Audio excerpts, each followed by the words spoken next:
Ton salaire est une graine à semer et non une récolte à consommer. Il y a de cela quelques temps, sur ma page Facebook Démystifions le business, j'ai fait une publication dans laquelle je disais que ton salaire est une graine à semer et non une récolte à consommer. Cette publication a suscité beaucoup de réactions dans les commentaires et dans cette vidéo, j'aimerais qu'on voit ensemble les différents commentaires pertinents qui vont nous pousser à nous poser des sérieuses questions. Et c'est peut-être ces réactions qui permettent de comprendre pourquoi est-ce que nous sommes dans cet état d'inertie dans le domaine des finances, pourquoi nos pays sont classés comme les plus pauvres du monde, pourquoi dans nos économies, nous ne faisons pas assez de valeur ajoutée sur le plan international. Bon, ce sont les thématiques qui t'intéressent. Je t'invite à regarder la vidéo jusqu'à la fin parce qu'on va tirer des enseignements tout au long de cette vidéo. Si tu es nouveau ici, je me nomme Valdez Photo, je suis le gérant de la structure Africa Digital Chance, qui est une structure qui vous accompagne dans le développement de vos applications, dans la vente des produits informatiques comme les ordinateurs, les téléphones et les accessoires. Si tu es au Gabon, je t'invite à aller sur notre site africadigitalchance.com, de passer ta commande sur l'article qui te correspond ou de nous écrire au numéro qui s'affiche si tu as besoin d'un produit spécifique ou bien d'un service spécifique qui ne figure pas sur notre plateforme. Comme énoncé en introduction, cette vidéo va nous permettre de parcourir les différents commentaires suite à un post qui a été effectué sur notre plateforme Démystifions les business. Et donc, j'aimerais qu'on analyse certains commentaires ensemble et qu'on puisse tirer des enseignements. Donc, analysons de suite les enseignements qu'il y a sur cette publication. Et avant de le faire, je t'invite à t'abonner si tu es nouveau, si tu ne l'as pas encore fait, ou bien si tu écoutes nos différents contenus sans toutefois t'abonner parce que c'est que beaucoup oublient de le faire. Tu appuies juste sur le bouton t'abonner et tu me diras en commentaire ce que tu auras pensé de cette vidéo. Sans plus tarder, come on! Comme annoncé, le post en question, c'est celui-ci, sur notre page Démystifions le business, qui mettait en avant le fait que ton salaire est une graine à semer et non une récolte à consommer. Vous avez été nombreux à réagir et c'est la raison pour laquelle j'aimerais qu'on essaye d'analyser les différents commentaires. Certains, voilà, seront plus ou moins pertinents en fonction de votre angle de vue. Je vous invite à aller sur notre page Démystifions les business de Facebook. Vous regardez le post en question et vous-même vous pourrez partager les commentaires pour essayer de comprendre davantage de quoi il s'agit aujourd'hui. On va essayer de lire certains commentaires ensemble et voilà, chacun pourra tirer certains enseignements. Il y a des commentaires que la pression de ceux qui mangent leur récolte ne nous fasse pas manger nos semences. On va regarder d'autres commentaires. Il y a certains commentaires qui ont attiré mon attention, comme le commentaire de Sandrine. Aller au travail chaque jour, ce n'est pas déjà s'aimer. Et on sème 5 jours par semaine pour avoir plusieurs déboutis. S'il faille donc encore s'aimer ce salaire, ce sera quand alors? Les week-ends pour jouir des récoltes quand? Au repos éternel après la mort? Ça, c'est le questionnement qu'on peut lire là. Un autre commentaire, si on est salarié et qu'on investit tout son salaire, comment on va alors survivre pour satisfaire ses besoins? N'exagère pas. On investit l'épargne qui est également le reste de son salaire après avoir satisfait ses besoins vitaux. Ça, ce sont les réactions. Je vois, il y a 15 réponses là. On va regarder s'il y a à l'intérieur d'autres éléments. Dieu est plus riche que tout le monde et il nous donne à manger, boire et vivre à l'aise. Donc, pourquoi prendre son salaire et l'investir et rester comme ça? Ceux qui sont riches ne cherchent pas à avoir des salaires. Ils ont déjà des moyens pour investir. Les salariés ne sont pas des entrepreneurs. Ils peuvent entreprendre en épargnant. On a une réaction. Épargne d'abord 20% de ton salaire pendant un certain temps, puis investis. Il y a un autre commentaire, la dîme, ensuite l'investissement. Ça dépend des situations de vie. Quel salaire, on nous prend tout. Pour dire que voilà, là, le salaire n'est pas assez, ne parvient même pas à gérer nos besoins vitaux. Bon, je vais pas lire mes propres commentaires. Un autre commentaire, je ne vois pas bien pourquoi on ne profite pas de notre salaire comme bon nous semble. Ce salaire a été gagné, alors chacun est à même de savoir ce qu'il en veut faire. Ce qu'il veut en faire. On a des réactions, une réaction. Vous ne pensez pas souvent exagérer ou ignorer certaines réalités? De mon analyse, le salaire tel que conçu et perçu par les travailleurs dans la majorité des pays africains est juste un essentiel pour se débrouiller. D'autres même se retrouvent souvent endettés.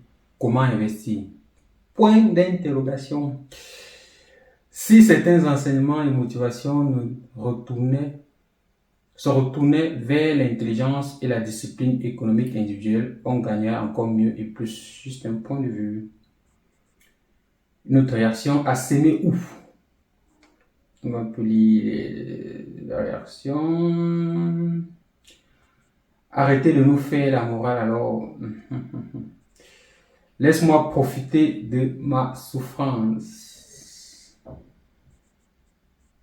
Dans une activité génératrice de revenus, bon, ça c'est mon propre commentaire.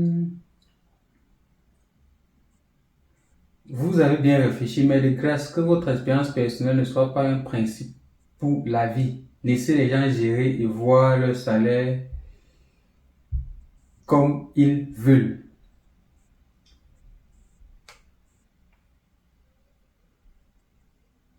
Ce sont certaines réactions piquantes. Ok, il y a une réaction qui a fait réagir pas mal. Une affirmation sans expérience vécue n'est que perte du temps. Avez-vous l'idée de ce que vous appelez salaire en Afrique?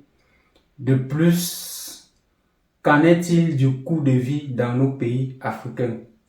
Ailleurs, on le paye par heure, je suppose, mais ici, l'on paye 20 dollars par jour de 6 heures à 18 heures d'entrée de jeu. On vous apprend tout le temps d'aller ensemencer votre soi-disant semence imaginaire. En définitive, tout salarié en Afrique ne travaille que pour des besoins de premier plan.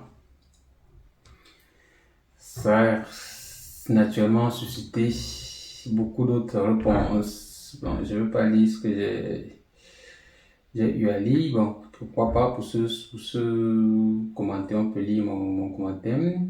Vous avez raison de dire que le salaire moyen perçu par les travailleurs est très bas pour vivre décemment dans la plupart de nos pays. Mais c'est avec ce même salaire que certains parviennent à remplir les débits de boissons et les boîtes de nuit plusieurs fois par semaine.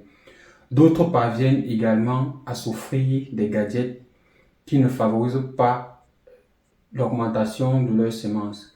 Si votre employeur diminue 10 000 francs sur votre salaire actuel, je suis convaincu que vous pourrez toujours réajuster vos charges afin de subvenir à vos besoins vitaux.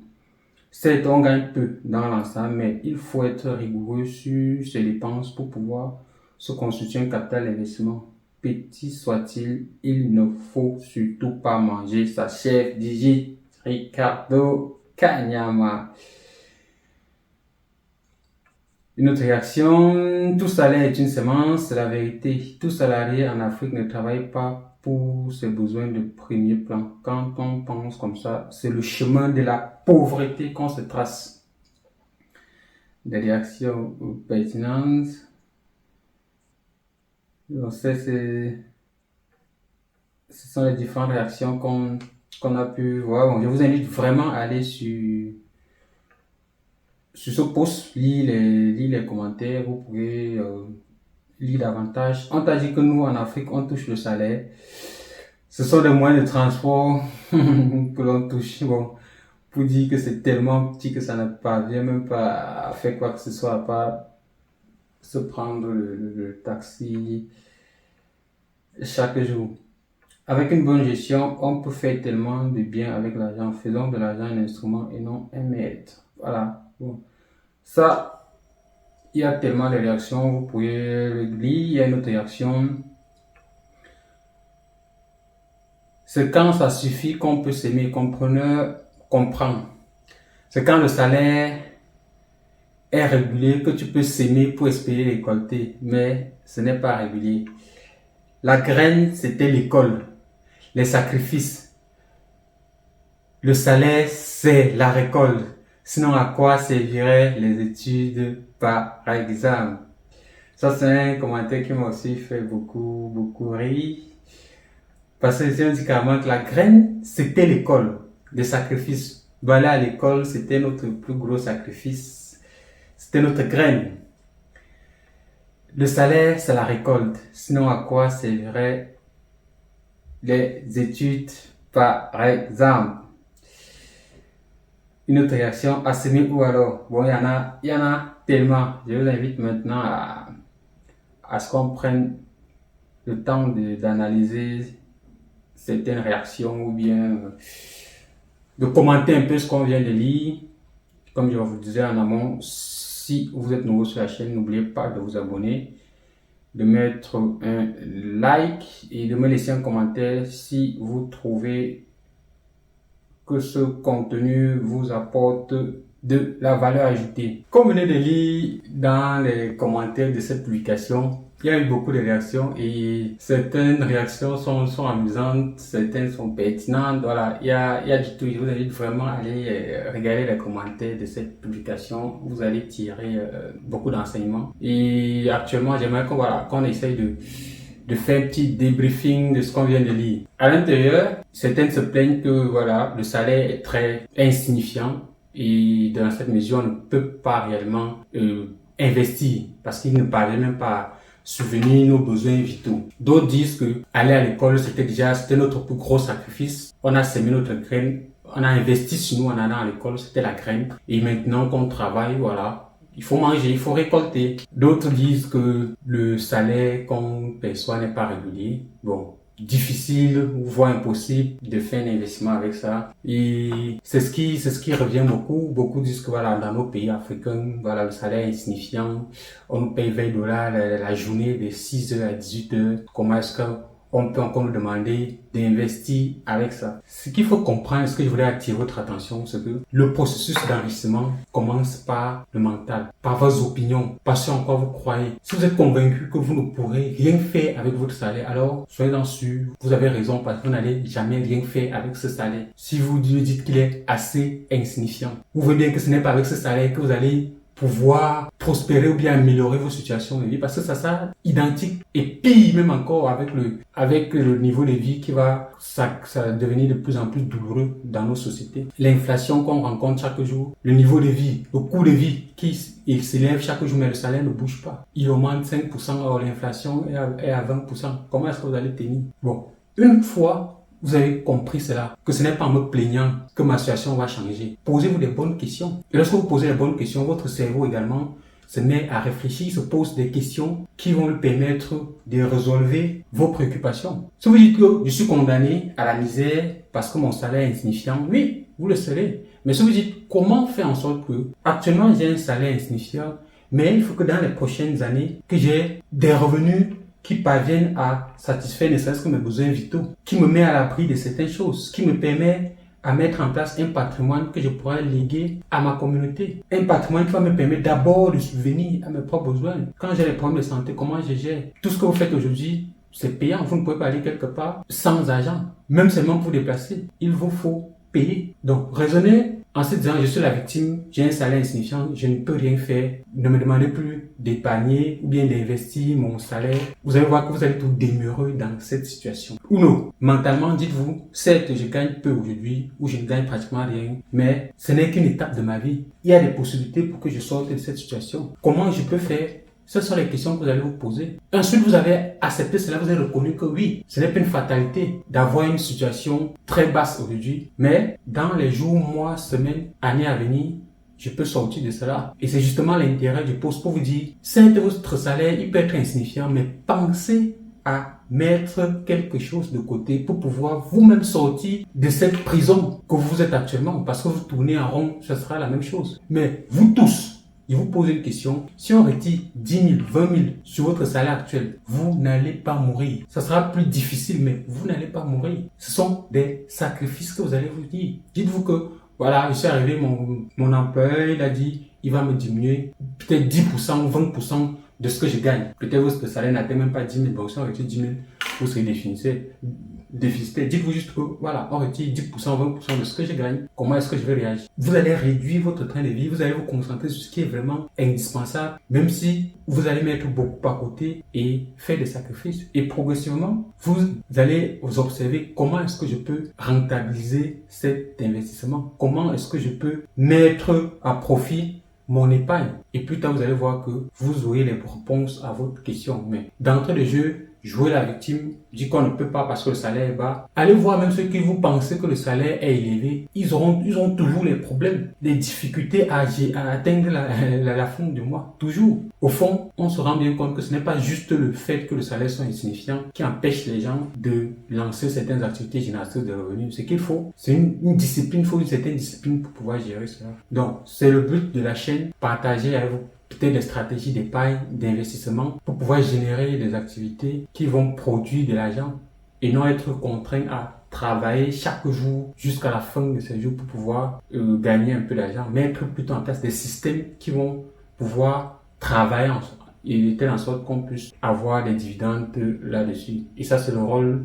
des vidéos qui a cette forme. Mettez en commentaire si vous voulez savoir peut-être comment, voilà, une fois on a épargné, parce que le but du post c'est de savoir comment, de vous inciter à mettre une partie de vos revenus de côté. Maintenant, la prochaine étape, une fois on a mis ces revenus de côté, qu'est-ce qu'on en fait? Donc, vous mettez en commentaire si vous voulez savoir comment est-ce qu'on peut mettre une activité génératrice de revenus avec l'épargne qu'on a eu à faire. Je vous attends dans les commentaires. Dites-moi ce que vous en pensez et à très bientôt. C'est Valdez Futso, votre serviteur.